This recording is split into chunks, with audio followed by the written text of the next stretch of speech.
Hey, I'm Tamara, the girl behind Star-Crossed Knits. I love to design and knit my own wardrobe, and I've been doing that the last couple of months since I last made a podcast episode. So this is just kind of my regular update video where I share what are some things that I finished recently, what am I currently working on, new yarn that I've gotten, interesting things that I've read, what have you, miscellaneous updates. I haven't done one of these in a couple of months, I think, so I might have to break this one out into 2 parts because I have a lot of things to show and talk about. And I'll show you what I'm wearing right now. This is my Thine Own top. It's a made-to-measure pattern that I came out with earlier this year. It has these detachable straps. Oops, shouldn't really show that. It has these detachable straps and you can like swap out the ribbon and wear the straps different ways. This one is knitted in Knitpic's Gloss DK, which is a silk and merino blend yarn, which is totally not DK weight. I don't know what Knitpic's is. Like, I don't know if they just like throw a dart at a dartboard that has yarn weights and that's how they choose what yarn weight to call their yarn, but like they have the wackiest yarn sizing. This is much more like a worsted weight yarn in terms of actual gauge. So I don't know, but this is like one of my most worn pieces. So let's talk about finished objects first. This first one, you may have actually seen me work on this in my Unprocrastinate With Me video where I sewed the buttons on, but this is the cardigan that I designed and knitted it over the summer, or knit. I get very confused about knitted and casted, or knit or cast, like which one is past tense. But anyway, I made this over the summer. Just avoid using the word in general in the past tense. I made this over the summer. This is using Cascade 220 Superwash, which I'd never used before, and a US 5 needle. And it has a little collar, these sort of ribbed 2x2 rib accents along the collar, the ribbing, the cuffs, etc. And these really nice tortoiseshell buttons that I got at a local yarn store in New York called Downtown Yarns. I kind of made this one, I've been calling it in my head the collegiate cardigan because I made it sort of thinking of it in the same family as my prep school pullover, which is a V-neck collared sweater pattern that I released in, I don't know, what is time? August or September, I'm not sure. But that one has like an overlapped V-neck with ribbing and the collar. And I felt like this just sort of had sort of a similar vibe with the collar. They just feel like they're worn by the same person in my head, so I think of them as like a little set together. So I kind of wanted to go with that naming scheme, and it feels a little like retro academic to me, which is kind of why I went with prep school pullover.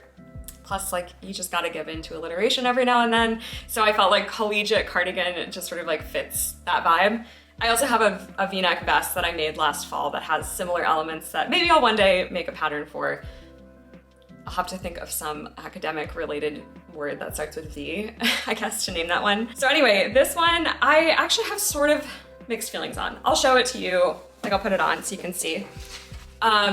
So like I said, this one is made with superwash yarn, and I kind of regret that. I think I'm done with superwash yarn for a little bit right now because I've been so frustrated by it. So I did the gauge swatch. I knew how the gauge would change. Superwash tends to expand or grow in size after you block it or wash it. And that's because superwash is treated either with chemicals or a like thin layer of plastic, which makes the yarn smoother, which makes it less itchy, but also means that like the individual strands slide across each other more easily. Whereas like a more prickly wool, those fibers kind of catch each other and prevent each other from sliding too much.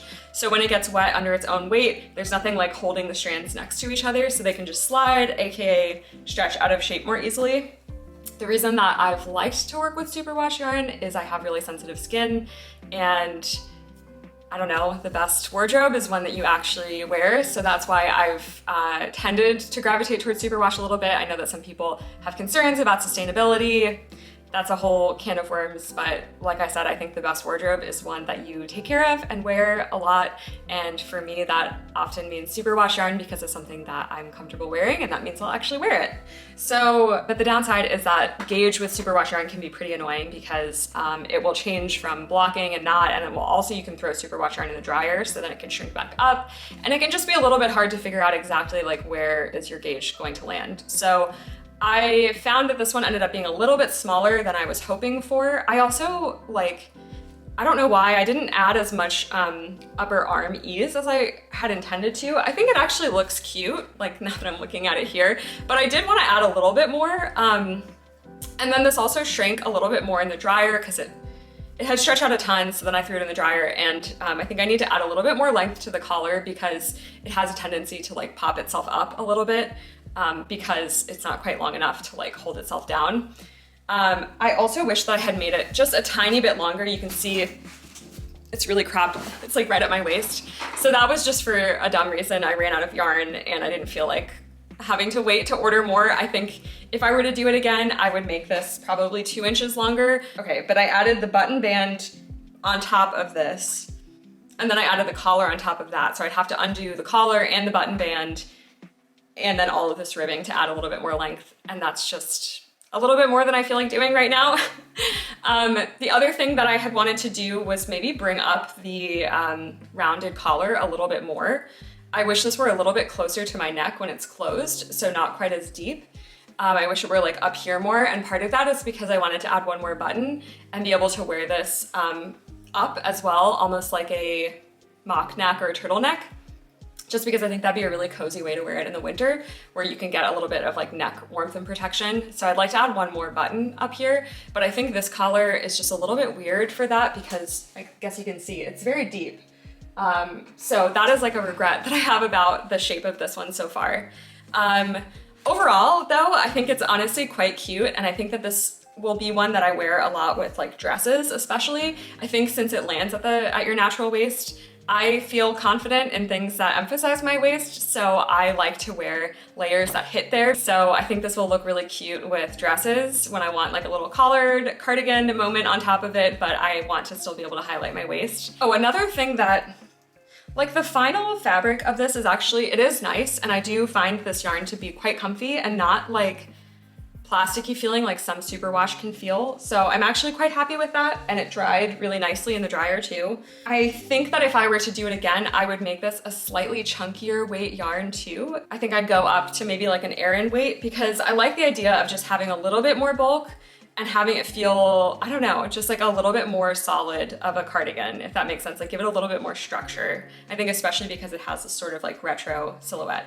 So I'm thinking about making a second sample for this cardigan before I move forward with the pattern, because I wanted to add a little bit of the armhole depth, raise this rounded neck up a little bit, and add a little bit of length and do a slightly bulkier yarn. So I know that sounds like a lot of changes. I think the overall look will still be very similar to this, but just kind of tweaking the things that I wish I did slightly differently.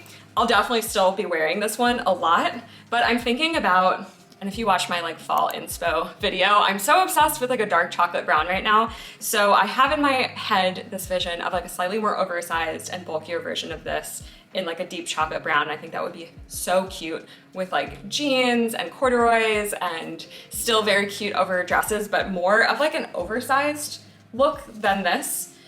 So that's my sort of vision for this current project. I have already worn this one out a couple of times, although it hasn't quite gotten to be cool enough to wear this in the winter. And again, I do wish that like it were a little bit less cropped for wearing with jeans, for instance. I wish that it came down over the top hemline or waistband of my jeans. So this one really is more of like a dress layering piece, I think, in my wardrobe. I did have a brief moment over the summer in, I guess, July or whenever the Barbie movie came out. I went and saw Barbie, like a double feature of Barbie and Legally Blonde at a drive-in movie theater with one of my good friends, and I was so obsessed with the all pink everything. And I had a vision in my head of knitting a second version of this in this like bubble pink Filcolana Peruvian Highland wool that I've had in my stash for a couple of years. I bought it for a sweater design that I didn't end up moving forward with, so I just kind of have this yarn. So I had an idea in my head of making like an entirely pink Barbie themed knitted outfit that maybe I could wear for Halloween. I love the idea of like going as knitter Barbie, and especially because this design feels kind of 1950s to me, I really liked the idea of having this in bubblegum pink and then having a matching skirt with some ribbing accents and having it feel almost like a knitted version of a Chanel suit set, for instance, and then having some kind of knitted top to like round out the outfit. So that was the vision, and that's why I didn't start a second sample yet, was because I was planning on doing it with the pink for so long. But I don't know, I definitely get very like distracted by new design ideas, and I think because I saw Barbie and everything was pink, I was like, oh my god, I want pink, I want to do a Halloween costume, blah blah blah. And then I sort of let the idea like sit and percolate for a little bit, and I realized I honestly don't wear that much bubblegum pink. I like magenta on me, and I do like pink a lot, but I feel like I wouldn't necessarily wear a pink version of this that often compared to like a navy or chocolate brown or a color that like fits in my general wardrobe a little bit more. And I think there's nothing wrong, to be honest, with knitting something that's sort of like for a special event. Like I've seen a lot of people knit their own like Taylor Swift Eras Tour costume. Midsummer Knits did like a really cool ivy top for one of the concerts that she went to, for instance. I've seen people knit, yeah, especially for concerts, I think, or Halloween costumes, etc. And I think that's like a really fun thing to do. But I feel like for me, there's kind of like two paths that most of the things I design take.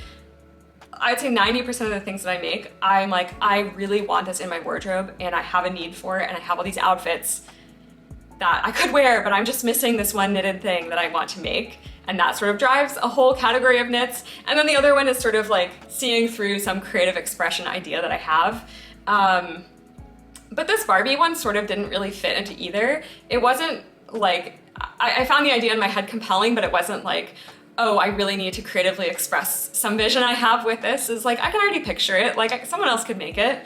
And then I didn't feel like it would be something that I would necessarily wear a ton. And so that for me is sort of just my enthusiasm was like peak right after watching the Barbie movie and then sort of waned.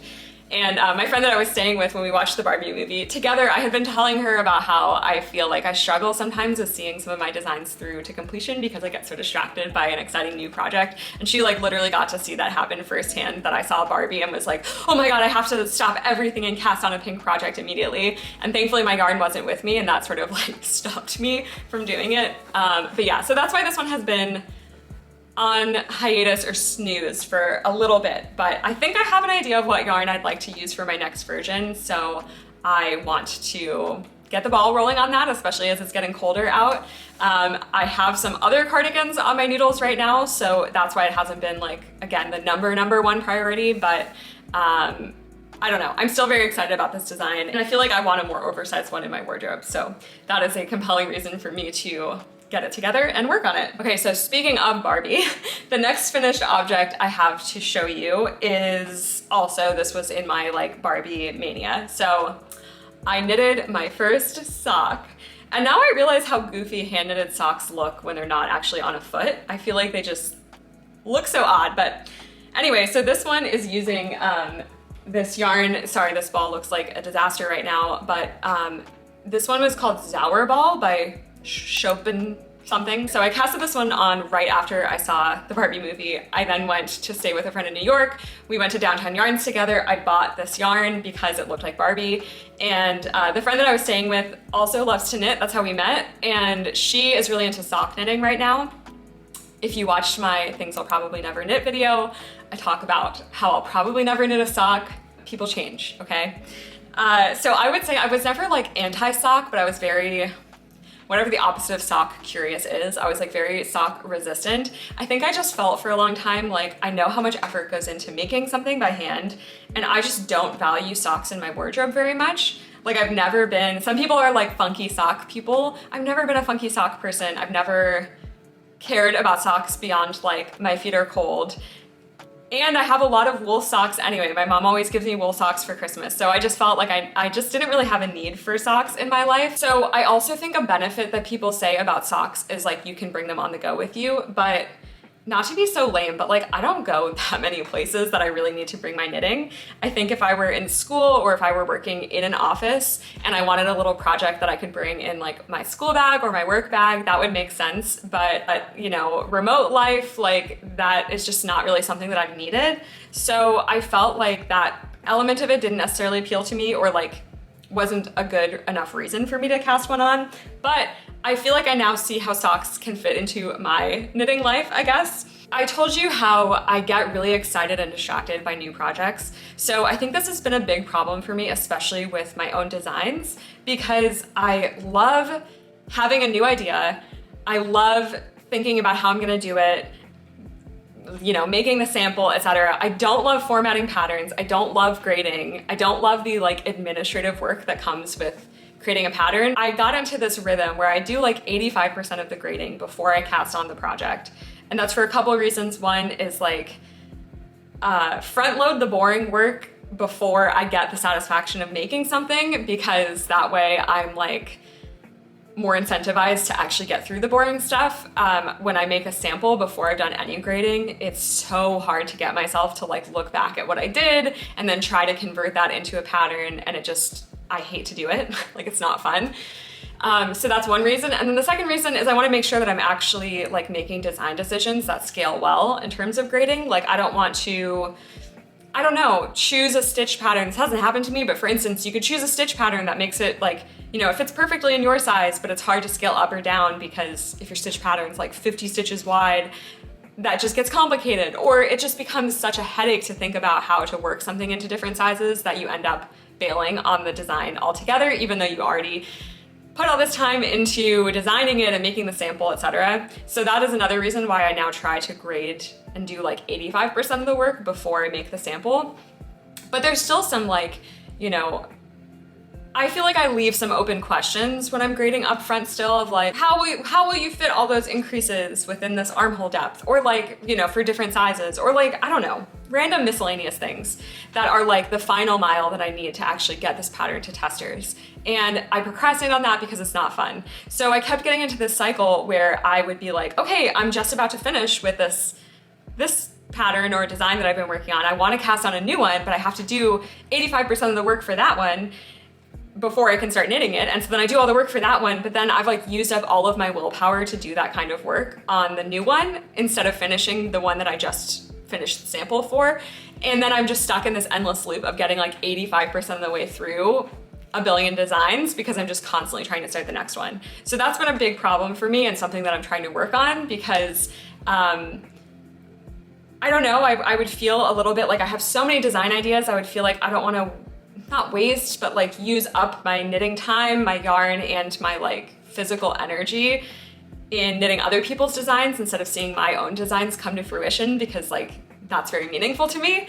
But then I get stuck in that loop. So anyway, that was a really long explanation to say that I think that socks will help this problem for me, because like part of why I knit so much is that I'm just a fidgeter, and it feels really good to have something to do with my hands when I'm like watching TV or on Zoom or whatever, watching movies. So I always want to have something going, but that would put me in that cycle of like, oh, I gotta grade up my next projects that I can knit during this movie. And so I think that just having like a stockinette sock on my needles at all time will make it so that I can have sort of these gaps between projects, or like, you know, when one project needs some math before I can continue, and my boyfriend is like, can we put on a movie right now? And I used to be like, hold on, I need to do like 30 minutes of math before we can start the movie. And now if I can just be like, sure, I'll just knit a sock during it. I think that will sort of get me out of this cycle and also just give me something to do with my hands that I don't have to think about. Okay, that was really long. Let me tell you about the sock pattern. So I used Petite Knit's ruffle sock pattern for this. I decided to buy a pattern for my first sock because I never knitted one before. I don't know, I'm not used to thinking about my feet. It is kind of funny talking to friends who knit a lot of socks about it, because they immediately come in with like tons of custom preferences of like, oh, I do toe up 2 at a time, afterthought heel, German short row afterthought, or heel flap and gusset, cuff down. Oh, I have high arches, so I need to do blah. And it was just like, oh my God, I don't even know anything about my feet yet. Like, I know my shoe size. I haven't really thought about them more than that. I was not ready for that level of customization. So I thought, why don't I do a petite knit pattern? They're supposed to be easy. I chose a pattern that actually has a folded down ruffle because I think that looks really cute. So I ended up modifying it not to do the folded cuff because I realized if you fold it down, you're actually gonna be disrupting the gradient, because it won't be going from like top to bottom. It will be going here and then down. It just would kind of disrupt the pattern and make it like a harsher stripe. So I just did the ruffle cuff like she instructed, and then where she says to fold it, I didn't, I just continued. So the pattern tells you to do German short row heels. I love German short rows. I did the heel, I liked the experience, but then I went back to, you like do the German short rows just on the heel and then you continue knitting in the round. And I realized that it disrupted the stripe pattern on the front because you're like only using the yarn on the back. And then when you come back here, it's like a harsh line instead of this like gradual gradient. So I wasn't happy with that. So I decided to rip that back and do a forethought heel, which is where you would put the stitches for the heel. You just knit one row, like only across the half of the heel stitches with some contrasting yarn. And then you just basically knit in like a tube down to the toe. I did the toe exactly how it says to do it in the pattern with decreases on both sides. And then afterwards, you put your needles through the stitches on top and bottom of that one, and then you pull out the waist yarn that you used, and that puts the stitches for the heel back on your needle. I then did what I think is called a peasant heel, where you just do decreases on either side.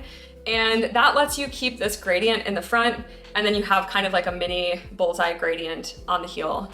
And I was pretty happy with that. I do have a couple of gaps where I joined. I saw different instructions tell you to pick up stitches there. I did do that, but like, these are my first socks, so I'm not surprised that there's some parts that look a little bit janky. I feel like that's something that you could very easily duplicate stitch over. I love duplicate stitch for like just covering up little mistakes like that. So yeah, in terms of fit, I'm not gonna show you them on my feet. This isn't that type of channel. But in terms of fit, I feel like these are a little tiny bit loose for me. I actually went down a needle size from the pattern recommendation because my friend that I was staying with let me just take some of her sock needles that she had a duplicate for.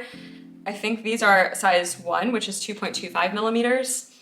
And I think my tension, I just hadn't done magic loop in a long time. I think my tension was just a little bit loose. I do knit a little bit loose in the round too.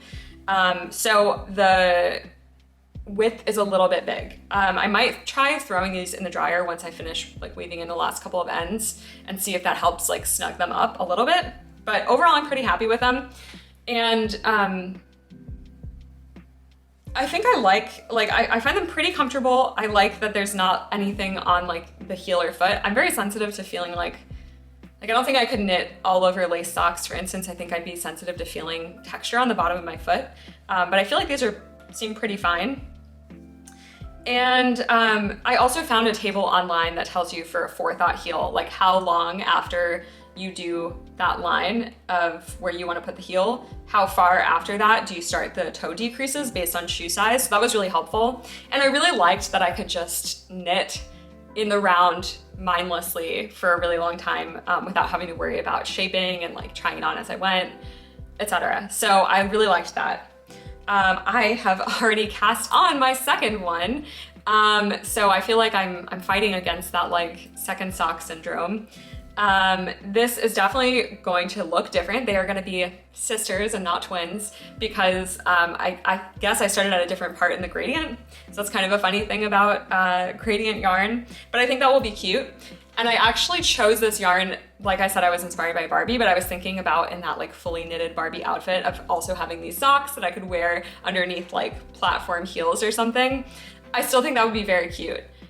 So yeah, I'm pretty happy with these. I liked the experience, and I have quite a bit of sock yarn that I was given from a friend who destashed a lot of stuff, so I feel like I will now have a reason to use that and, I don't know, work with it. It was also really nice being able to just buy like one ball of yarn as sort of a souvenir and know that I would have an easy project to do with it without having to get too creative thinking about what to do. So that is another finished object and work in progress. This one I'll just work on kind of in those in-between moments, like I said. Okay, so this next project is really special to me. It doesn't have a name yet, whatever this top name is going to be, I'm not sure. But it is a blouse that I knitted that has some lace accents at the neck and like around all the cuffs.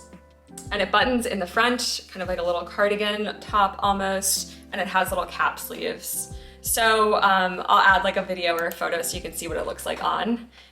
So it is a little bit revealing, which I liked. I feel like this silhouette is kind of like proper in a way. It feels very like feminine, but I feel like doing it in black and having a little bit of that skin showing with the lace makes it feel not so like stuffy old fashioned.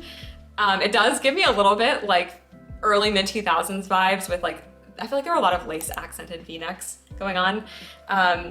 But yeah, I'm really happy with this one. So I knitted this on US 2 needles with Knitting for Olive 100% silk yarn held single. This Knitting for Olive yarn is like a barrette or raw silk yarn. So it actually has kind of a matte texture compared to, I don't know, other non-raw like mulberry silk yarns. The reason is because this is like a more animal friendly version of yarn that lets the moths hatch from the chrysalis before they use the silk from the cocoons, and that means that like the strands of silk are actually shorter because the chrysalis gets, or the cocoon gets cut open by the moth to exit. So the shorter the strands are, the more kind of like slightly rough the texture is, because you don't have those really long, silky, smooth strands. So this top is knitted top down. It joins in the, not in the round, but it joins underneath the armholes, and then it has, it's a little bit hard to see here, but it has some waist and bust shaping. It has some waist and hip shaping along vertical bust darts. So just underneath the bust here, like a princess seam, and then it spreads back out. And then it's finished with some mesh, English mesh, so hard to say, English mesh lace stitch that I picked up along the neckline, and I also added to the hem and to the bottoms of the sleeves. I actually took a poll on my Instagram asking if people thought I should use this lace stitch or a different one that looks kind of like flowers. And I'm so glad that I did that, because I was totally leaning to the flower one. Like, that was the vision that I had in my head originally. Everyone voted, almost everyone voted for the English mesh lace stitch, which kind of looks almost a little bit like butterflies. Let me see if I can, it's a little bit hard to show. But it almost looks like little butterflies in the repeat.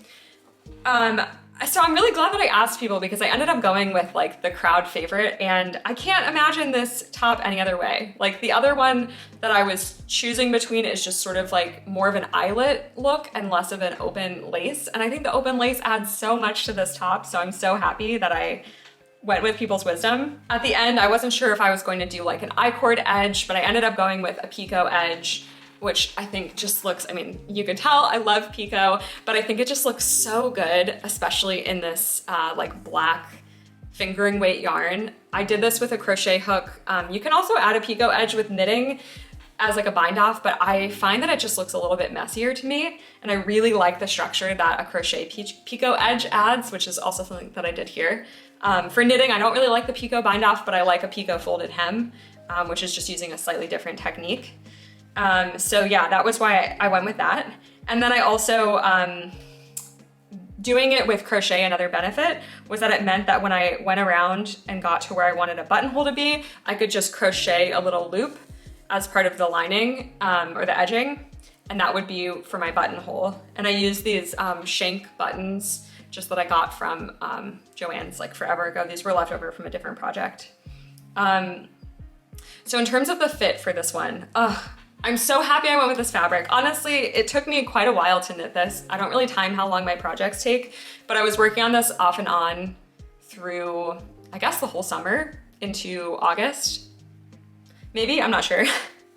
So I really couldn't tell you how long it took exactly, but it felt like it was on my needles for quite a while, but this is so worth it in the end. I think that this yarn just has the nicest drape. It has like, the top has a tiny bit of, it has kind of neutral ease at the bust and then a tiny bit of positive ease at the waist. And I think that that combined with the vertical bust darts just lets it fall in such a pretty, easy, comfy way. I've already worn this out a couple of times. I wore it with like a high-waisted light purple skirt and boots. And I was shocked how comfy my outfit was relative to how cute it was, which is like the ultimate goal. Like, I want to be 100% comfy and 100% cute at all times. And this totally fits that description. So I just love how comfortable it is. And silk is a good kind of all season yarn to use. Like, I think it has sort of insulating properties, so it can help keep you cool in the winter, cool in the summer, warm in the winter. And since this is so lightweight and drapey, and it has, the open front, I think this is just like a very breathable, easy top to wear. Okay, other thoughts. I chose to do little cap short sleeves. That was just the vision that I had in my head when I first made this. I felt like I wanted it to have cap sleeves. I think it would also look cute as a tank, but I actually made the crossback just a tiny smidge too wide for me. And so I think that if I were going to make a tank version, I would want to bring the crossback, which is like here to here, but on your back. I think I would want to bring it in a tiny bit to leave room for like a lace edging around the armholes too. So that's why I didn't go with a tank. And then I think this would be really pretty as like a cardigan with long sleeves, but I didn't have the patience for that, to be quite honest. I wanted to wear it right away. So that's why I did the cap sleeves. I found a cool tutorial, so I've done cap sleeves quite a bit, and I usually just sort of eyeball them. I've never put them in a design before, and so I was feeling a little bit anxious about how do I eyeball it for different sizes? But I found some good tutorials online that basically tell you to map out the top of the armhole, where the underarm shaping starts, and the bottom of the armhole, and then you use short rows to shape from the top to where the armhole shaping begins, on the actual piece, and then knit in the round. And that worked really, really great. I'm really happy with these. So I am working on a pattern for this one.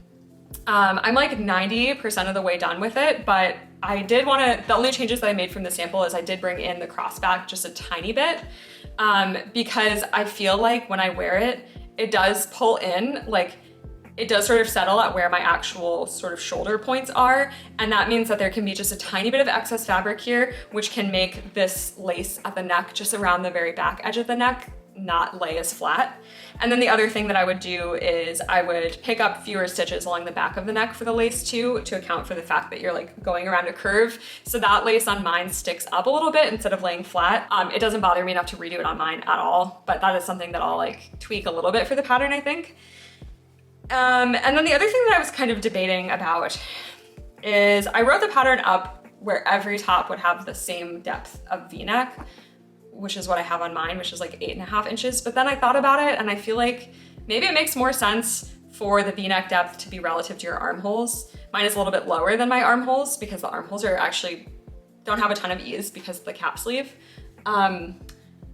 So I don't know, I think it actually kind of seems like it makes the most sense to keep that relationship between the V-neck and the armholes. The V-neck is always just a little bit lower than the armhole, because if you're a larger size and you have a larger bust too, that will probably be a little bit lower. So I don't know. Anyway, that's what I'm working on for this. That will hopefully have a tester call within the next month or so. And I would love to know if anyone has any name suggestions for this one. I got a lot on Instagram that are all kind of feminine names, which I feel like is totally the right vibe, but I just haven't been able to land on one.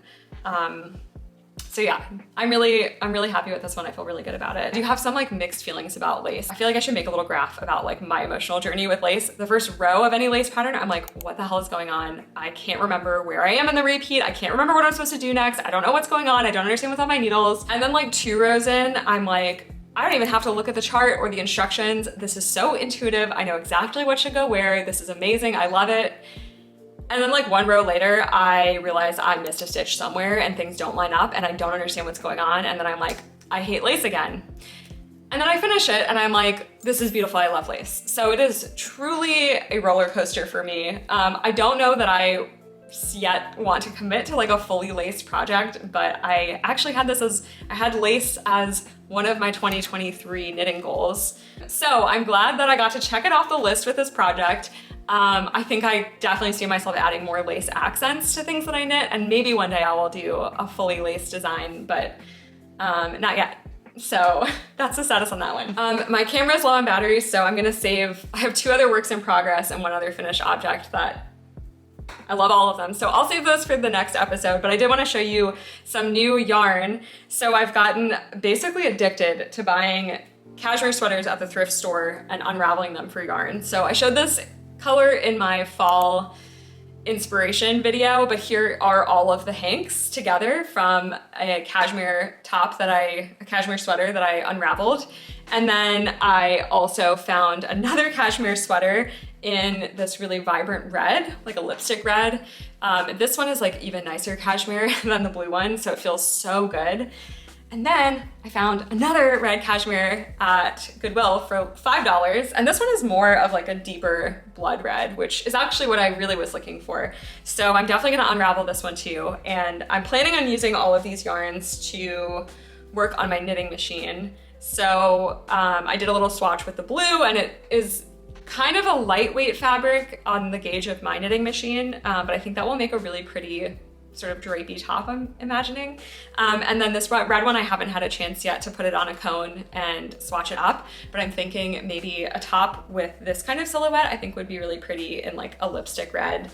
So yeah, I'm really excited about this. Oh, I also, yeah, I have another machine knitting finished object to show you next time also. But yeah, I'm still really enjoying machine knitting, and I'm really excited that I've like finally found this groove of like cheaper materials that I can use for my machine knits, because I was looking up cashmere yarn by the cone and it gets expensive, which makes sense. That's why cashmere sweaters are so expensive to buy in the store. So I think that thrift stores are a really awesome option for that. I think especially because I'm not picturing necessarily sweaters yet. I for some reason, I'm just thinking about a lot of tops right now and like probably some matching accessories. This is like an extra small sweater, so there's not too much excess fabric for me.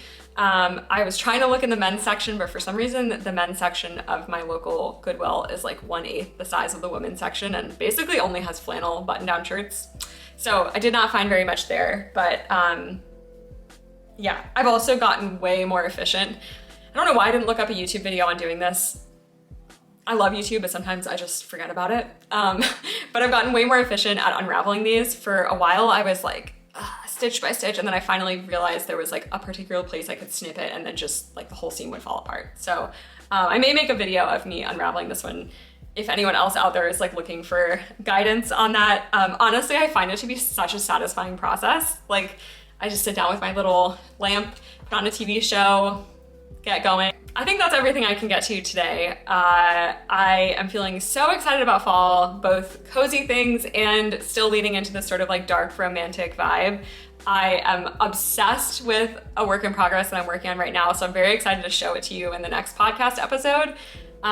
It is a chocolate brown ribbed cardigan, so if you watch my fall knitting inspo and plans video, my dreams are coming true, basically. And yeah, I don't know. I love knitting. I love sharing it with you guys. Thanks for watching. If you're not a subscriber, subscribe. I share all types of knitting content on here. And yeah, I'll see you next time. I hope you have some great fall knitting between now and then. Oh yeah, I really want to know if you have any name suggestions for this pattern.